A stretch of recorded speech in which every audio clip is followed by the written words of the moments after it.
Ndugu zangu wapendwa katika Kristo, karibuni kwa tafakari ya neno la Mungu.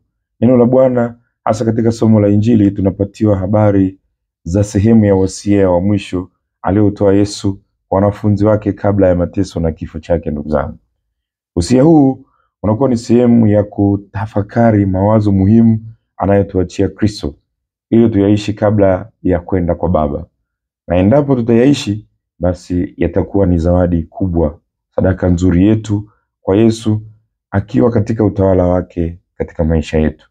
Huu ndio umuhimu wa kuheshimu wosia huu wa Bwana wetu Yesu Kristo. Ndugu zangu, Injili yetu ya leo ni sehemu pia ya wosia huu, na leo anawaambia wanafunzi wake kwamba nao pia wategemee kutendewa kile ambacho yeye mwenyewe alifanyiwa. Anawaambia kwamba wasitegemee ati ulimwengu utawapenda, wasikae siku nzima wakitafuta ulimwengu wapende. Yesu mwenyewe alikaa akiutendea ulimwengu mema, lakini walio wa ulimwengu hawakumkubali. Hivyo Yesu anawaambia wanafunzi wake kwamba kwa kuwa wao si wa ulimwengu huu, hivyo basi wasitegemee kupendwa na ulimwengu. Ndugu zangu, mitume ni watu waliokuwa wamenunuliwa kwa damu ya mwana kondoo, kwa damu ya Bwana wetu Yesu Kristo. Walikuwa tayari kufuata mwongozo wake, kwa kukubali kumfuata Yesu. Moja kwa moja walijikuta wakikosana na ulimwengu, kwa sababu walijikuta wakilazimika kutetea ukweli daima, na hili ndilo litakalo wakosanisha na ulimwengu. Na kweli wale waliosimama katika imani, wale wanaotetea ukweli wa Kristo, huwa wanapata mateso mengi. Ndugu zangu, ukitaka upatane na baadhi ya watu au kutengeneza urafiki na watu wengi, basi lazima uwe mtu wa kung'ata na kupuliza. Lazima uwe mjanja awezaye kusoma mazingira na kubadilika kama kinyonga hivi, ili usikosane na mtu. Mchezo huu tunaweza kuona ni mzuri sana, tunaweza kuona vizuri sana katika siasa. Watu wengi hung'ata na kupuliza.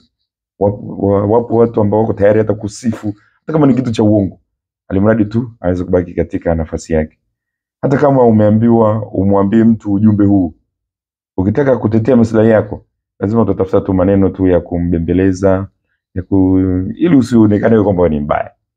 Lakini Yesu anatuambia tuepuke tabia za namna hii. Tuepuke tabia za kutafuta maslahi, ya kutaka kupendwa. Waingereza wanasema don't seek cheap popularity. Utafuta umaarufu wa kirahisi tu kwa kubembeleza watu.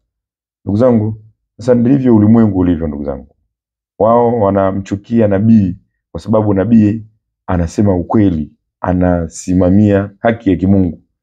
Nabii anapaswa kusema bila kupunguza ukali wa neno lolote.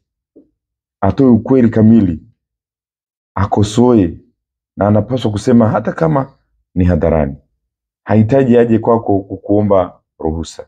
Nabii siku zote anasimamia ukweli. Ndugu zangu, yeyote yule anayejitoa kusimamia ukweli ajiandae kutokupendwa na ulimwengu. Hata usemi unaosema mti mrefu, mti ulionyoka katika msitu, huwa haukai muda mrefu. Ni rahisi sana kukatwa na kuenda kutengeneza vitu.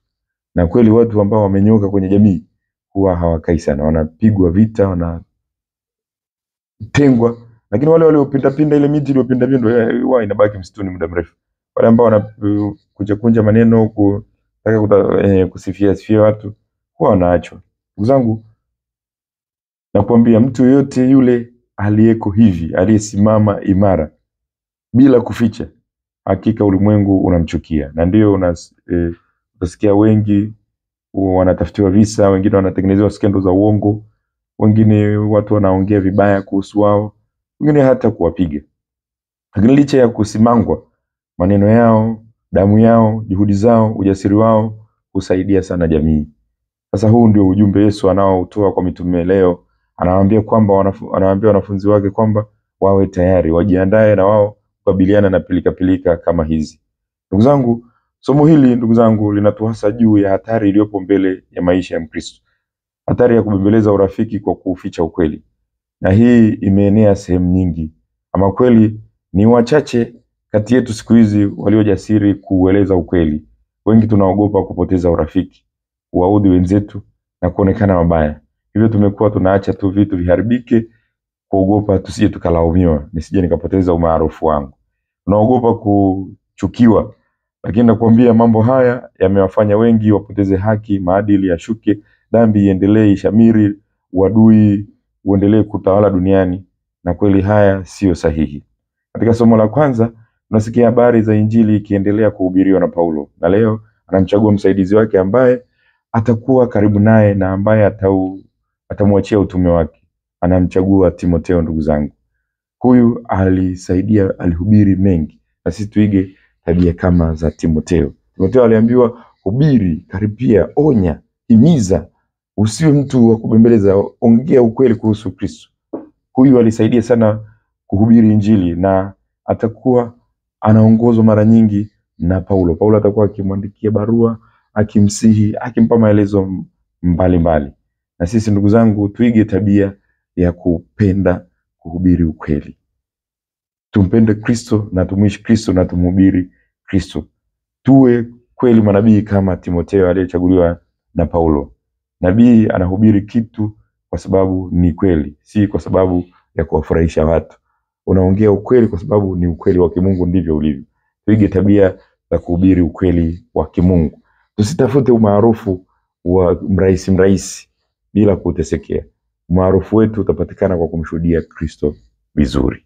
Nakutakia siku njema. Mwenyezi Mungu akubariki na kukulinda, Baba na Mwana na Roho Mtakatifu. Amina.